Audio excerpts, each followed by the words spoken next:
বন্ধুরা, আজকে আমি আপনাদেরকে নিয়ে এসেছি তুরস্কের এক পবিত্র শহরে, যেটার নাম সানলিউরফা শহর। বলা হয় আমাদের নবী ইব্রাহিম আলাইহি ওয়াসাল্লামকে এই শহরে আগুনে নিক্ষেপ করা হয়েছিল, আর সেই আগুন পরে পানি হয়ে গিয়েছিল, যেই পানি থেকে হয়েছিল এই রহস্যময় পুকুর, যেটার নাম বালিক লিগল। এটাকে মাছের পুকুর অথবা ইব্রাহিম আলাইহি ওয়াসাল্লামের পুকুরও বলা হয়। এমনকি এই পুকুরের এখানেই জিব্রাইল আলাইহি ওয়াসাল্লাম এসে ইব্রাহিম আলাইহি ওয়াসাল্লামকে বলেছিলেন যে আপনার কি কোনো সাহায্য লাগবে। তখন ইব্রাহিম আলাইহি ওয়াসাল্লাম বলেছিলেন যে আমার সাহায্য লাগবে, তবে আপনার থেকে না, আমার সাহায্য লাগবে শুধুমাত্র আল্লাহ তাআলার কাছ থেকে। হ্যালো, ওরাও আমার মতো ব্লগিং করতে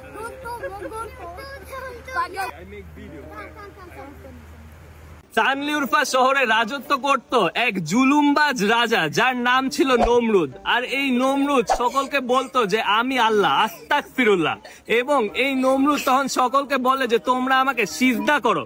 কিন্তু একমাত্র ইব্রাহিম আলাইহি ওয়াসাল্লামই ছিলেন যিনি বলেছিলেন আমি কাউকে সিজদা করব না আল্লাহ তাআলা ছাড়া। ইব্রাহিম আলাইহি ওয়াসাল্লামের বাবা ছিলেন নমরুদ রাজার ঘনিষ্ঠ লোক, কিন্তু ইব্রাহিম আলাইহি ওয়াসাল্লাম ছোট থেকেই বিশ্বাস করতেন যে কোনো ধরনের মূর্তি অথবা রাজাকে প্রভু মানা ঠিক না। তাই তিনি প্রথম থেকেই সকলকে আল্লাহ তাআলার রাস্তায় দাওয়াত দিতেন। এবং এক সময় যে ইব্রাহিম আলাইহি ওয়াসাল্লাম নমরুদের বানানো সকল ছোট ছোট মূর্তি ভেঙে দেয়, শুধুমাত্র একটা বড় মূর্তি ছাড়া।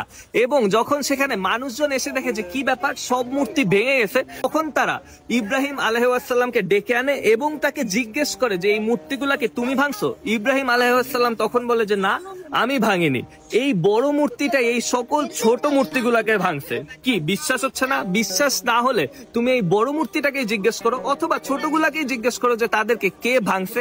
তখন সবাই অবাক হয়ে যায় এবং সবাই সেলফ রিয়ালাইজ করা শুরু করে যে আসলেই তো এরা তো কথাই বলতে পারে না, এরা তো নিজের জন্য স্ট্যান্ডই নিতে পারে না, এরা নিজেকে প্রোটেক্টই করতে পারে না, এরা আমাদেরকে কিভাবে প্রোটেক্ট করবে। ইব্রাহিম আলাইহি ওয়াসাল্লাম তখন সেই নমরুদ রাজাকে বললেন তুমি যদি আসলেই প্রভু হয়ে থাকো তাহলে তুমি সূর্য পশ্চিম পাশে উঠায় দেখাও। এই কথা শুনে রাজা নমরুদ প্রচুর রেগে গেলেন, কারণ তিনি জানতেন যে তিনি আসলে চাইলেই সূর্য পশ্চিম দিকে উঠাতে পারবেন না। আর তাই তিনি তখন সিদ্ধান্ত নেন যে তিনি ইব্রাহিম আলাইহি ওয়াসাল্লামকে আগুনে নিক্ষেপ করবেন। নমরুদের বানানো আগুন নাকি এত বড় আর এত ভয়াবহ ছিল যে ওটার উপর দিয়ে কোনো পাখিও উড়ে যেতে পারতো না। আর তখনই আমার পিছনে যেই দুইটা বড় বড় পিলার দেখতে পারতেছেন, এই দুইটা পিলারে নাকি ইব্রাহিম আলাইহি ওয়াসাল্লামকে ঝুলায় রাখা হয়েছিল।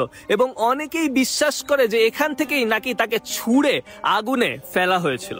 অনেকেই বিশ্বাস করে যে ইব্রাহিম